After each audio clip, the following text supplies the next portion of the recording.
Bianca Belair versus Asuka. Again, another one that I'm really just not really I'm sold. not into it. Not into it. Because there's no real like. There's no heat, no storyline. There's nothing behind it. Asuka won the Royal Rumble, and she's like, Japanese voice, whatever. I choose you. Well, and the thing that they've been doing on Raw is Bianca's going up against whoever, and like she gets ganged up on, and Asuka comes in and rescues her and all that, and it's just kind of like I don't want to see that necessarily. No. So I'm gonna go with Bianca. I am too. I do think I wouldn't be surprised if they give it to Asuka. I think they could use it in a way to have Asuka win and have Bianca go through kind of a character change, maybe not necessarily a heel turn, but just kind of something to Bianca Belair is a heel. I could get behind. I think the hair has to go. Yeah, and I don't know if the hair's gonna go. Yeah, that's her. Yeah, the whole gimmick would have to. She would have to get rid of the hair. She'd have to get rid of the EST.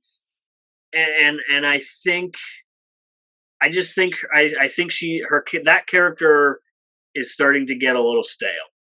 I agree. I 100% agree with you. You know, it look, it works. It's it's been great for her. She's a great role for kids. Yeah. Oh yeah, 100%. But I just think the older audience kind of wants something more from her. Yeah. And I similar to Bayley.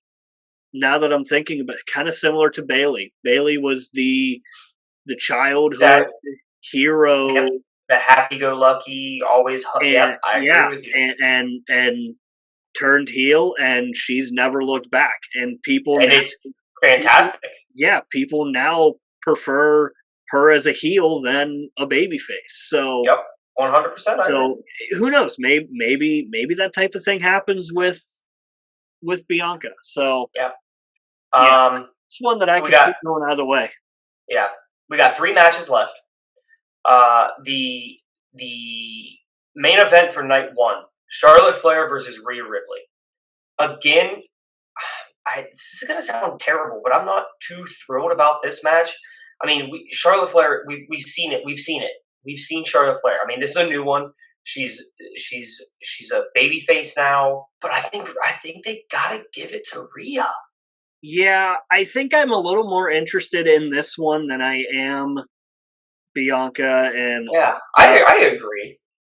For the sole purpose of Rhea is screaming hot right now. Oh my god, yeah. Like I mean she's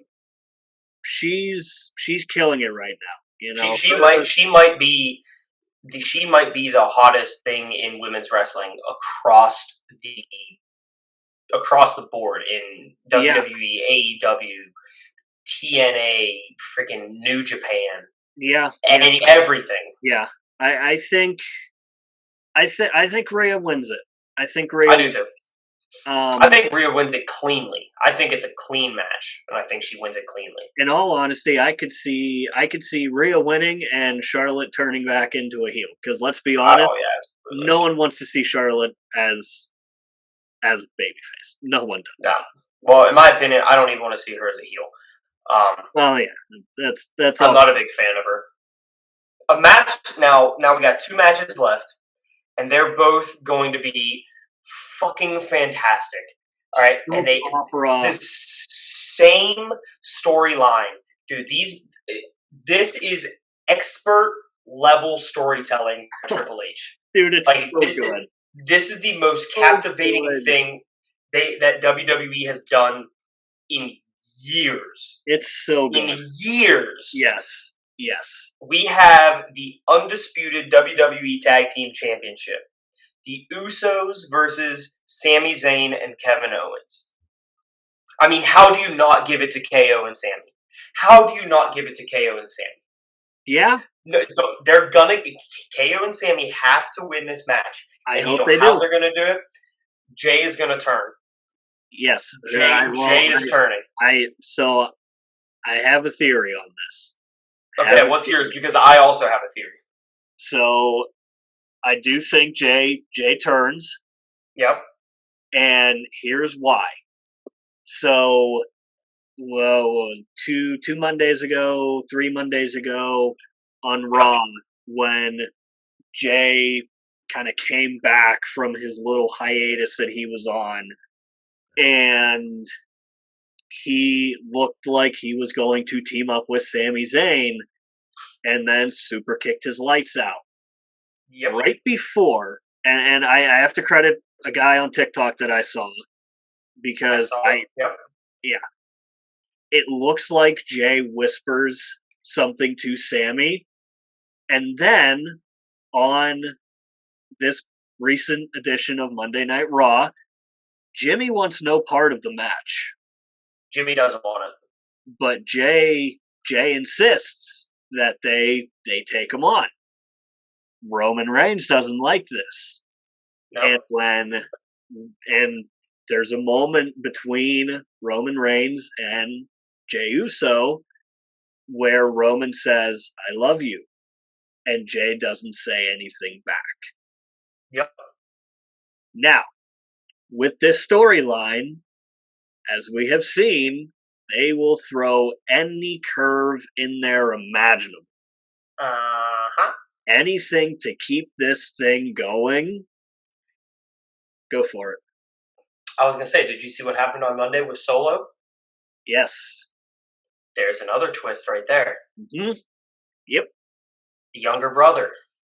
We're starting to see the unraveling of the bloodline. And we're starting to see the, not necessarily the climax of the story, because I think the climax was kind of Sammy turning on Roman.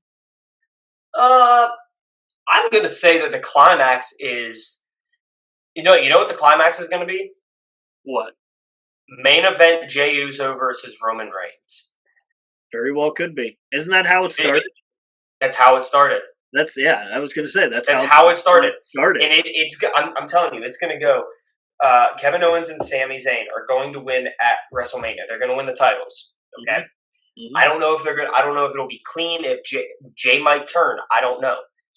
But I don't think he would turn in the match. Don't think he would turn in the match. I think. So here's what I think. So we get to Cody Rhodes, Roman Reigns. The Usos come out and they start interfering. Sammy and KO come out and they start going at it. Everyone's down except Jey Uso and Roman, and obviously Rhodes and Roman, and Jay turns on Roman right there, costing him the titles and Cody Rhodes winning. And here's the thing. Triple H, from what I've heard, Triple H wants to split the titles again. Yeah, he doesn't like the undisputed title. Yes, and I think everyone can kind of agree that Universal, not a lot of people. Universal. Yes, yeah. He doesn't like the Universal title. Yeah. So I think, I think that, I think Jay turns. I think he does. I could see Jay turning on Jimmy. They're lined up to do side by side super kicks. Boom, hits his brother. That could happen. Or like you said, he turns on Roman. I think he'll turn on Roman. Okay. Because I don't think he can, because they're really hammering the whole brothers thing. Mm-hmm. And so I don't think that Jay will turn on his brother Jimmy. I don't think that'll happen. I think it's more likely that we see him turn on Roman. because Yeah. Roman is, like Sami Zayn has said repeatedly, Roman, he is the biggest problem for the bloodline. Yeah. So I think that's why we would see Jay turn on Roman. Yeah. And like I said, costing him the titles. Yeah. So, do you getting to the main event? Do you think Roman Reigns loses to Cody Rhodes?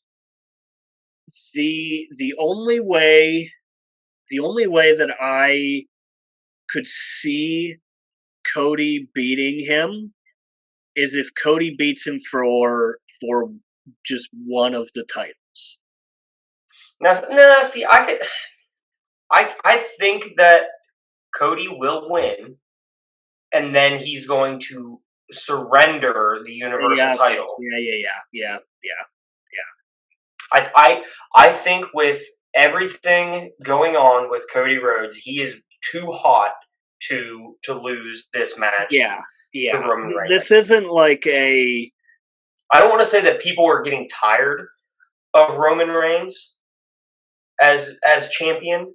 Yeah, but people are getting tired of Roman Reigns as champion.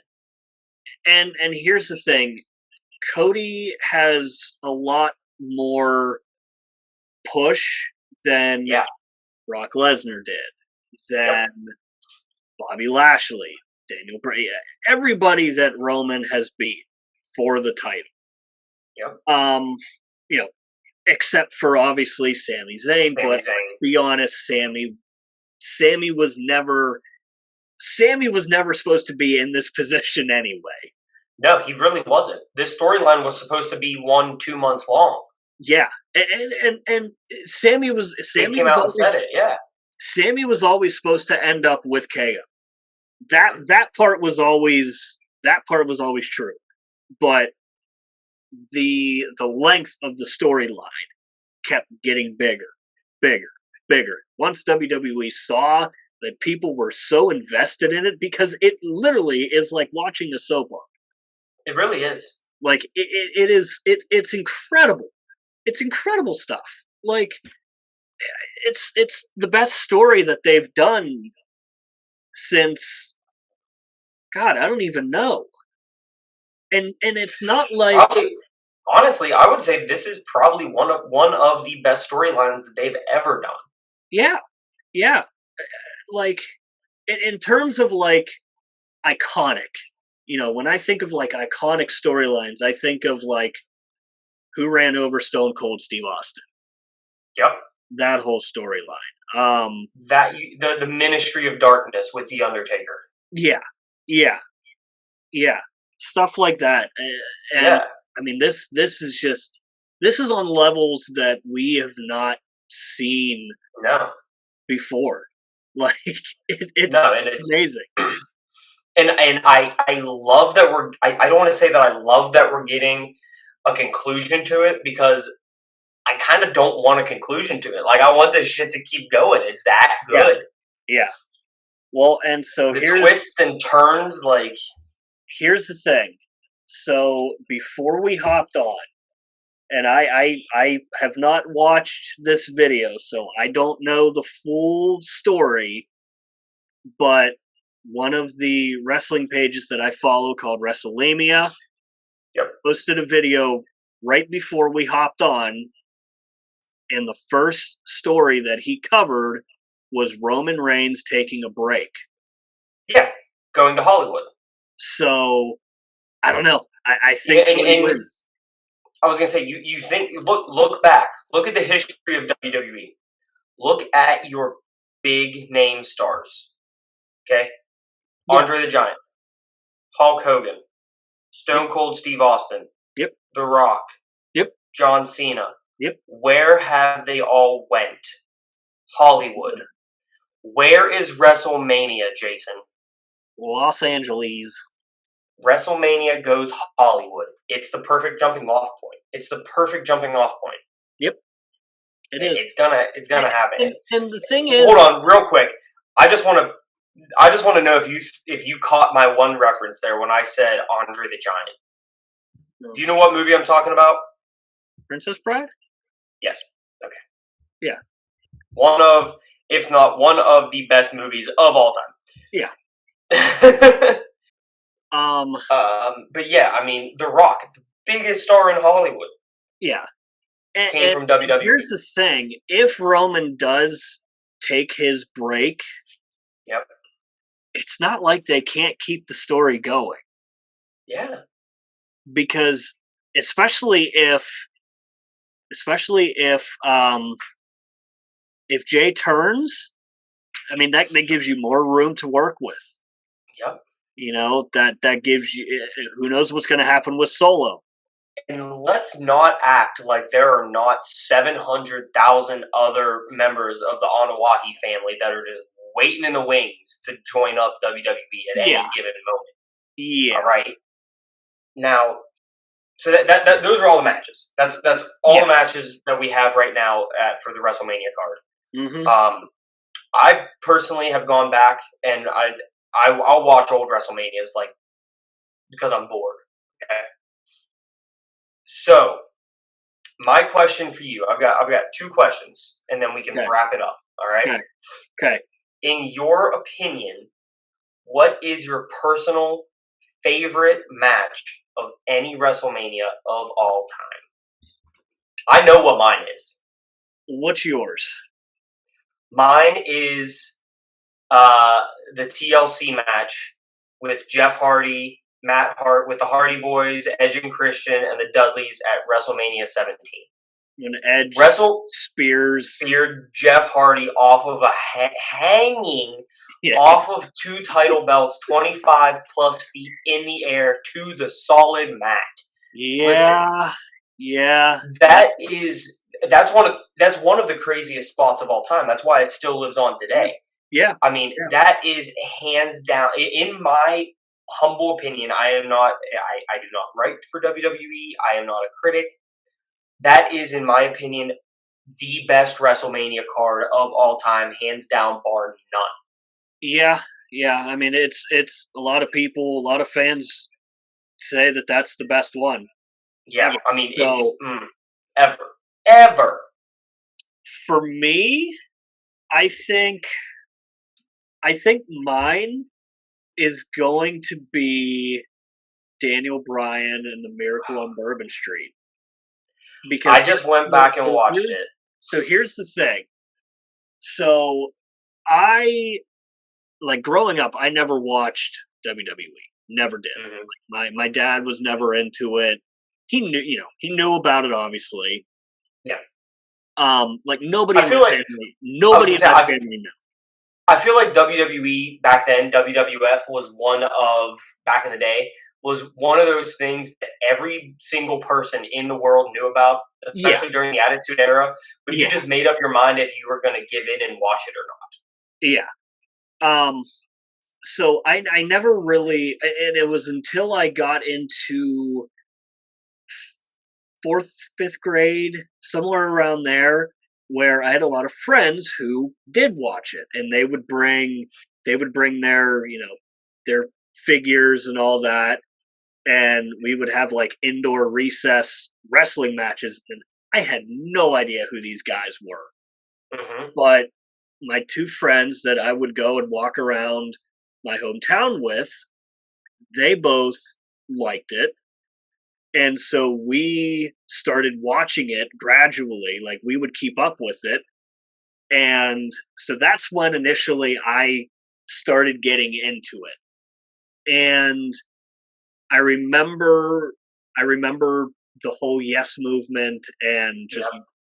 like that whole storm that created, and the pirates started doing the Yes chants, and Yep. and It wasn't just the Pirates; it was the it entire was everyone. sporting world. Yeah, it was everyone. It was so cool to see. Um, and so that was like my first big, like, Yeah. I remember that match. And then Yeah. I kind of got away from it again until I got into college, and I had a fraternity brother who watched it, and had watched it all of his life and all that. And I was like, you know what? I'll get back into it. I'll give it a shot. Um, and it was right around the time when I think it was like 2018 ish, Mm-hmm. when Shane McMahon was paired up with Drew McIntyre, when Drew was the Scottish psychopath, Oh, and for a very little bit, yeah. and they were going up against KO, and Kevin Owens was the baby face, and it was they were pretty much reenacting, trying to recreate Stone Cold and Vince. Yep.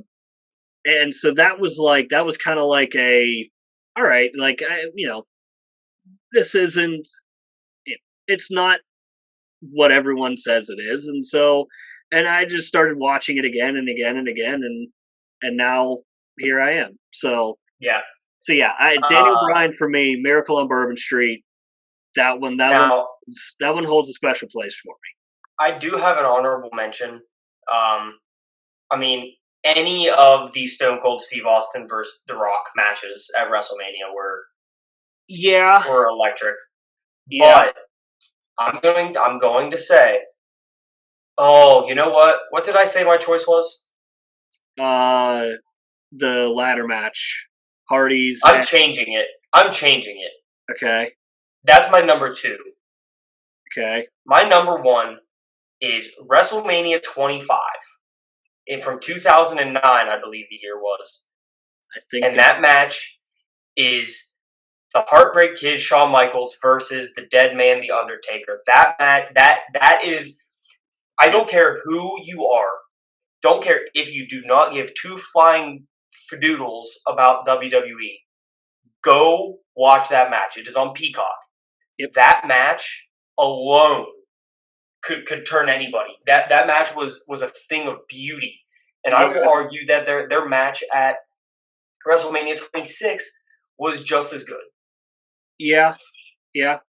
I think a close runner up for me would be Triple H versus Taker with Shawn Michaels, Yep. as the ref. End of the era. The end of an era, Yeah. and that picture of the three of them on the stage, Yep. like, and that was before I watched wrestling. Yeah. That was before I got into it. But like, knowing what I know now and going back and watching that, man, like, oh my god, like I wish I was a wrestling fan during that time. And another honorable mention for me, and this would be the last one, the first match back with fans. Oh, after COVID. Yes. Yes. That. Yes. Who was in that match? I don't even remember, but I just remember it wasn't it Drew? It was Drew and someone. Yeah, was it for the title? No, maybe. No, because Roman was already. I think the first match was Bobby Lashley and Drew McIntyre. I think that was the first match. I could be wrong, but I remember watching that, and because that was when they had the weather delay, and they had to delay the start of that WrestleMania. How many was that? That was 2 WrestleManias ago, wasn't it? Or was that last WrestleMania? It was the one that was in Tampa. WrestleMania 37, right? That was in Tampa. Yep. All right, we're getting the card up because I got to know who was in this match. Yeah, because the attendance was only 25,675 because it was capped. In the first match, Bobby Lashley defended the WWE Championship against Drew McIntyre. Okay, all right, yeah, right, yeah. Mm-hmm. I remember watching that, man, and I remember just getting goosebumps. Like, yeah, it was so awesome to see, because that was like a real, because they were the first sport to allow fans back. NHL still didn't have fans at the time, or they had limited capacity. Same with MLB, same with basketball, same with football. So that Yep. was like that was kind of like my first moment post pandemic where I'm like, all right, this is kind of normal again. I mean, WrestleMania 26 was kind of, or 36 was a little weird, wasn't it? That was the one that was In the uh, performance. in the performance center. Yeah, no audience. Yeah. But we did get the iconic Boneyard match. Yeah, we did. Yeah. Yeah. But my last question for you, and then we're because we've gone really long tonight. Yeah, it's yeah. Um, who has the best entrance in WrestleMania history, and it's a two-parter slash who has the best entrance song at WrestleMania? Oh, oh man. Okay, for me, they can be two different people. Okay. Okay, for me, the best entrance, and I'm going just for sentimental reasons, just because it was awesome to watch, was Ric Flair coming down to the ring for his last match against Shawn Michaels. Yeah. I my only thing with that is that feels so tainted now because he's come back like 30 times since I then. know, but it was awesome to Like, watch. I mean, yeah, I could I look, could I say get this. it. I could say Triple H coming out in the chair, being lifted up, carried down. Yeah. You know, I mean, And like I said, like that, like what you picked, that was before I started watching. So, yeah. oh man, mine. I can tell you right now, my favorite, um, favorite song. Man, that's. Mine hands down. Actually, no, no. Go ahead, because I have a better I have a better I'm answer. thinking. There's a No, I just thought of the best entrance, and it's not Ric Flair. I can't believe I forgot about it. which one? It's Shawn Michaels coming down from the rafters, ziplining. Okay, that was gonna be mine. That was I gonna. mean, you can't. I mean, he's Yeah, dancing on the top of the fucking stadium. yeah. Like, That was gonna be yeah, mine. That was gonna be my entrance. that My was favorite. WrestleMania 12 when he beat Bret Hart in the Iron Man match, and it went Yeah, 60 plus minutes to win the title. Yep. yeah. My man, favorite song. Okay, you want to know mine? Yeah, You said the match earlier. WrestleMania 30. Randy Orton's voices performed live. yeah, yeah. I mm, I love that. I love that song. The only thing that could be better is if Triple H comes out, or not Triple H, Jesus Christ. If Edge comes out this year at WrestleMania but he has his same song, and it's Metalingus by Alter Bridge, and Alter Bridge is singing it. That is the Yes, only yes, thing that could top that. yes. Because That he, would he be by far, those two have by far have the best entrance themes of all time. yeah. I Yeah, those are two great ones. I think my favorite, Evolution. I I love I love that song. Oh man, that's a good one too. I absolutely love that song. I that song, King of Kings, pretty much all of Triple H's music. Yep. Oh, I Like, mean, I forgot that at WrestleMania 17 he had uh, Motorhead performed his song yeah, Triple H yeah, when he went up against the Undertaker.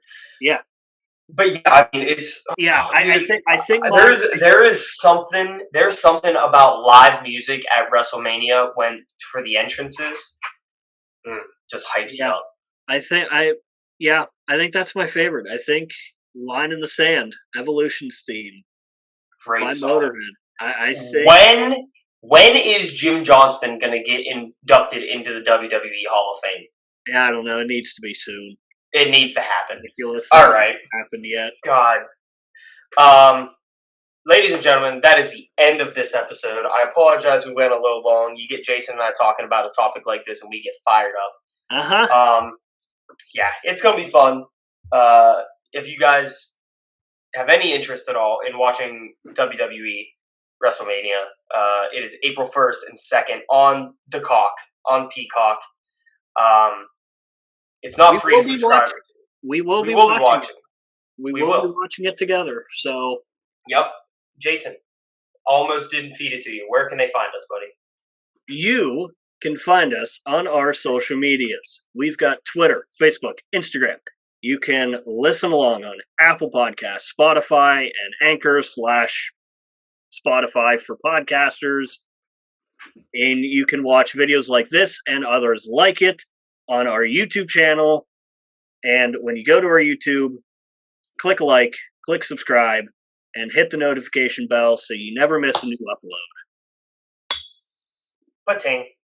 I mean, I was going to use the first one, but yeah, that Did it sound good? it actually did, kind of, yeah. Okay, 3/4 of a Coors Banquet and a golf divot tool. Finally got it! All right, we will see you guys same time, same place in 2 weeks. Next week, look out for another episode of the Ignorant Skeptics podcast. And I'm not going to tell you what we're going to do because the last time I said that, we had to postpone it for a month. And then the guy who wanted to do it didn't even show up. Mark. So, keep an eye out. Bye. See ya.